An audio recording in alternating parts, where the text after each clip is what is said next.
लोना चमार की विद्या बहुत अच्छी है, बहुत उसमें गुण है। और यह वर्तमान समय में वह लुप्त हो रही है। मेरा यह मानना है कि उस विद्या को आगे बढ़ाना चाहिए और उसको प्रोत्साहित किया जाना चाहिए। मैं इसी संबंध में एक अपने जीवन की एक घटना बता रहा हूँ। मैं नौकरी करता था, 2005 में मैं नौकरी से रिटायर हुआ। तो जो मैं नौकरी के समय में मैं लेबर यूनियन के तरफ से कोर्ट में पैरवी करता था। तो रिटायर होने के बाद मैं वही जो वकील साहब जिनसे मेरा काम होता था यूनियन वाला कोर्ट कचहरी का, मैं उन्हीं के साथ बैठने लगा। वहाँ दो चीज़ होता था, एक तो अच्छी बातें होती थी, कानून की बातें हमेशा जानकारी होती थी और समय बड़े अच्छे से बीत जाता था। कुछ चिट्ठी पत्री भी मैं ऑफिशियल तौर पर अपने जानकारी के अनुसार लिख दिया करता था। और इस तरह से मेरा, और मैं किसी से पैसा नहीं लेता था। तो मेरे जो मैं ज़िंदगी में जो मैंने सोचा कि मैं जो सीखा हूँ और जो मेरा अर्जित ज्ञान है उसको समाज के लिए कुछ फ्री करूँ। तो मैं फ्री जो लोगों की मदद करता था, कानूनी मदद करता था, वहीं कचहरी में बैठ कर। एक बार की बात है कि एक भिखमंगा आया। तो वकील साहब से वो कहा बच्चा, बस वो वकील साहब ने देखा उसको और देख करके पैसा निकाल के दे दिया। फिर वो मेरी तरफ हाथ बढ़ाया तो मैंने नहीं कर दिया, चला गया। जब वो चला गया तो मैंने वकील साहब से कहा कि ये इतना हट्टा खट्टा आदमी है और आपने इसको मांगने पर तुरंत बिना कुछ पूछे पैसा दे दिया। तो उन्होंने कहा कि ऐसा है कि ये जब भी आता है भिखमंगा, तो एक बार अगर मैं इसको ऐसे सर हिला दिया नहीं तो चला जाता है, और देता हूँ तो ले लेता है। तो उन्होंने कहा कि ये हट्ठा कट्ठा की जो आप बात कर रहे हैं, तो मैं अपने जीवन की एक दो घटना बता रहा हूँ कि जो अविश्वसनीय है लेकिन बिल्कुल सही है। उन्होंने कहा कि मेरे पास एक भिखमंगा भीख मांगते हुए आया था, देखने में अच्छा स्वस्थ था। तो मैंने उससे कहा कि इतना स्वस्थ हो तो क्यों भीख मांगते हो, कोई काम क्यों नहीं कर लेते। तो उसने कुछ बोला नहीं, भिखमंगा कुछ बोला नहीं। वो लुंगी पहना था, लुंगी जो होती है वो चादर होता है, चादर को ऐसे कमर में लपेट लेते हैं, उसमें पीछे पोचटा नहीं खोसा जाता, ऐसे सामने खुला रहता है। उसने वो अपने चादर का एक पल्ला हटा दिया, और जब मेरी नज़र पड़ी उसके पैर पर, पैर नीचे से ऊपर तक, तो उन्होंने कहा, मेरा देख के रोमा एकदम थर्रा गया कि उसका पैर में सिर्फ हड्डी थी, सब मांस गल चुका था। तो ऊपर तो उसका देखने में शरीर स्वस्थ था, लेकिन वो चल कैसे रहा था मेरी समझ में ही नहीं आया। और मैं देख करके एकदम, जिसको कहेंगे भयभीत भी हो गया, मेरे अंदर मेरा रोमा गिनगिना गया। तो उन्होंने कहा कि मैंने सोच लिया कि किसी को ऊपर से देख के ये अंदाज़ा नहीं लगाया जा सकता है कि वो क्या है, अंदर क्या है उसके। तो उन्होंने कहा एक तो ये घटना हो गई।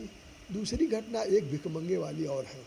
उन्होंने कहा कि लोना चमार जो भीख मांगने आते हैं, तो एक बार उन्होंने कहा कि हमारे मोहल्ले में चाय की दुकान पर वहाँ हम लोग अक्सर बैठते थे।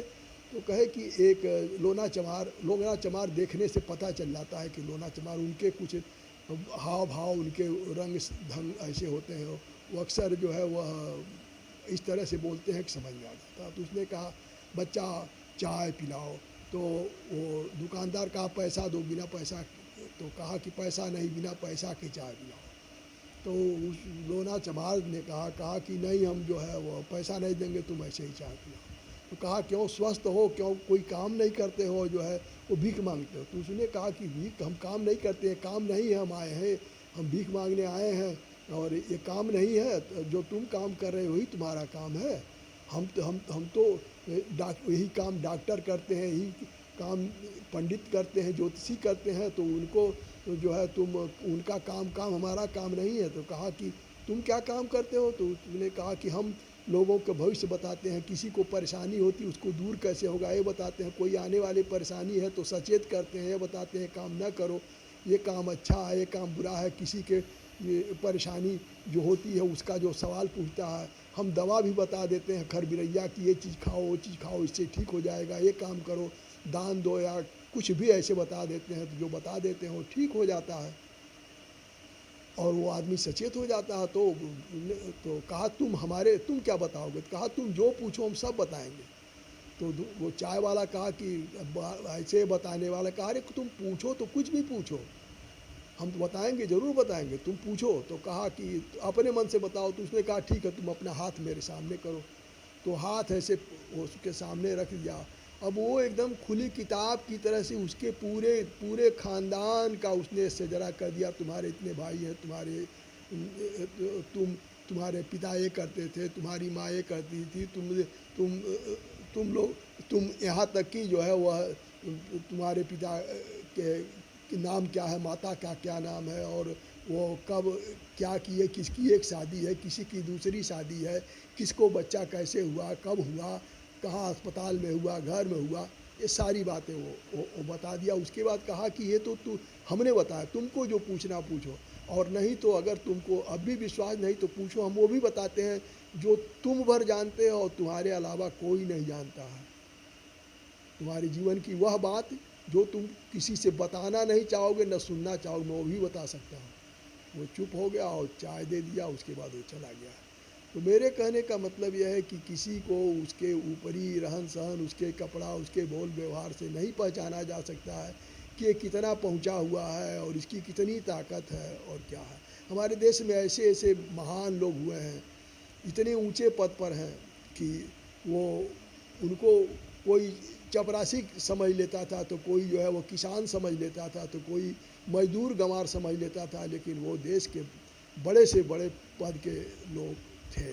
और उनकी महानता उनके शरीर को देख के नहीं उनको कोई महान कर सकता था, उनके कार्य को देख के उनको महान किया। ये मेरा आज का जो है वह ये था कि कोई भी हो, किसी को तत्काल किसी के चेहरे को, किसी के बोल व्यवहार को देख करके कभी नहीं कहना चाहिए कि यह अच्छा है या खराब है। हर आदमी के ईश्वर ने बुद्धि दिया है, बुद्धि का प्रयोग करना चाहिए, और कुछ पूछने के बाद ही किसी को सवाल कुछ करके तब जा कर के किसी के ऊपर मूल्यांकन करना चाहिए।